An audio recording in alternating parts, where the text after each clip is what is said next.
Bonjour à tous et bienvenue pour ce 54e Nano Shiur, le cours destiné aux lecteurs de la newsletter de Tilsit. Et cette semaine, nous allons aborder la paracha de Vaera, dans laquelle nous allons pouvoir vivre de nouveau les 10 plaies, en fait les 7 premières plaies qui ont été envoyées sur l'Égypte. Mais avant cela, nous allons avoir droit à une petite présentation de Dieu qui va envoyer Moshe Rabbeinu pour aller voir le pharaon et lui dire: voilà qui je suis, puisque finalement c'est la question que le pharaon va poser, qui es-tu? Alors Dieu va lui répondre: voilà qui je suis. Et Moshe Rabbeinu avait anticipé ça. Il lui va demander: mais si on me demande qui est le Dieu qui t'envoie, qu'est-ce que je vais répondre? Alors Dieu lui dit dans un premier temps: tu lui diras je serai qui je serai, très bien. Mais au-delà de ça, tu vas préparer un signe, c'est-à-dire quelque chose qui va prouver que je suis celui que je dis être, c'est-à-dire l'être tout-puissant, omnipotent. Et quel est ce signe? Dans un premier temps, on le connaît tous, c'est le bâton que Moshe Rabbeinu va lancer et qui va se transformer en serpent. Ça, c'était ce que Dieu avait dit à Moshe Rabbeinu: tu vas prendre un bâton, il va se transformer. Très bien. Seulement, il arrive devant le pharaon, il lance ce bâton.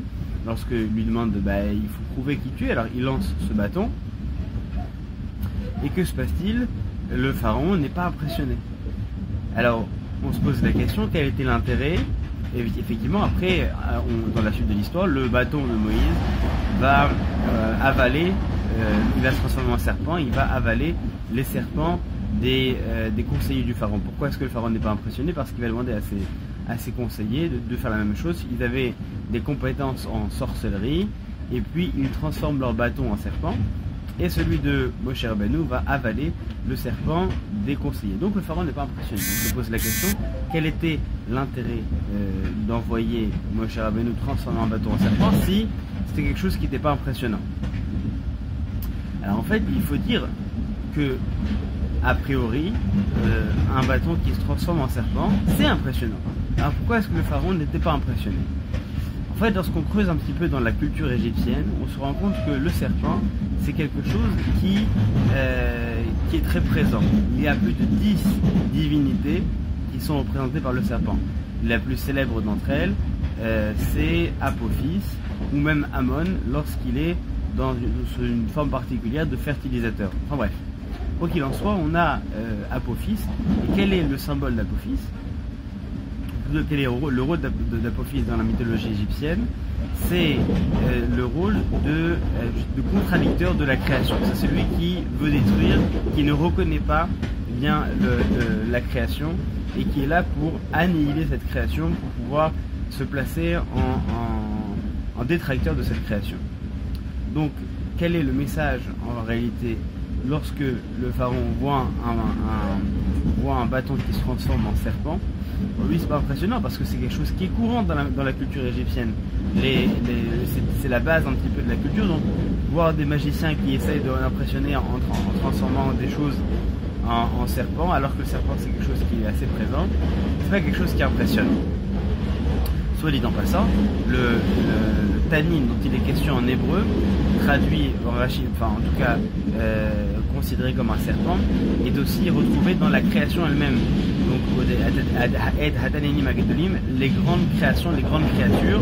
Donc certains y voient les dinosaures tellement c'est grand. Enfin bref, en tout cas, tanin c'est une sorte de serpent.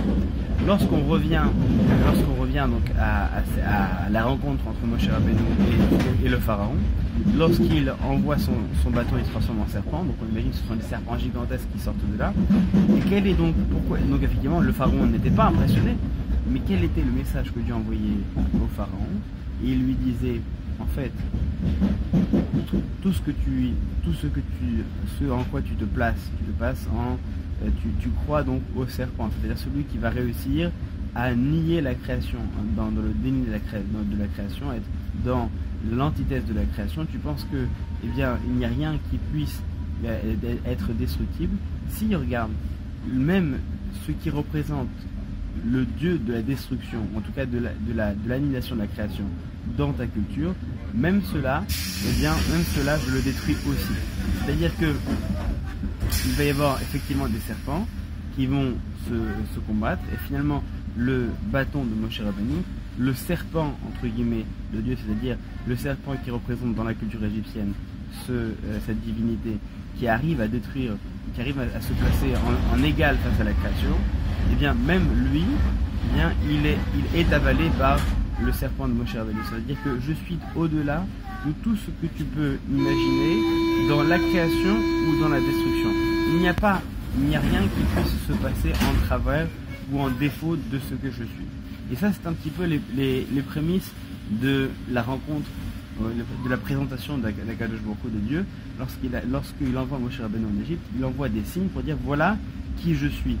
Que ce soit de manière universelle ou dans ta culture ou dans n'importe quelle autre culture, chacun des signes va venir bien pallier à un défaut, à une question qui aurait pu se poser dans l'ordre universel ou dans l'ordre ponctuel conjoncturel de la création ou de la mythologie de l'Égypte égyptienne. Eh bien, c'est dans cela que Dieu va se présenter. Voilà qui je suis. Je suis celui qui est au-delà de toute considération ponctuelle, conjoncturelle. Je ne suis pas défini par votre mythologie, je ne suis pas défini par ce que vous considérez constructible ou destructible. Donc je ne suis pas défini par ce que vous expliquez au monde, je ne suis pas dans votre conception de ce qu'est le monde, je suis au-delà, je ne suis pas défini par ça. Ce qui est le Dieu de la création pour vous, eh bien moi je le détruis. Et ce qui est le Dieu de la construction, je le construis aussi. Eh bien ça va être en cela les différents signes que Moshe Rabbeinu va envoyer, et vous essayerez de voir cette semaine en lisant les différents signes, la main qui est rentrée, la main qui ressort, donc le bateau, etc. Vous essayerez de voir, essayer de comprendre quel est le message qui se cache véritablement derrière cette présentation, cette prise en main de l'Égypte au moment où Moshe Rabbeinu l'envoie. Pourquoi est-ce que Dieu envoie ces signes en particulier? Et ensuite vous viendrez m'en parler ce Shabbat, on en discutera avec plaisir. Shabbat Shalom.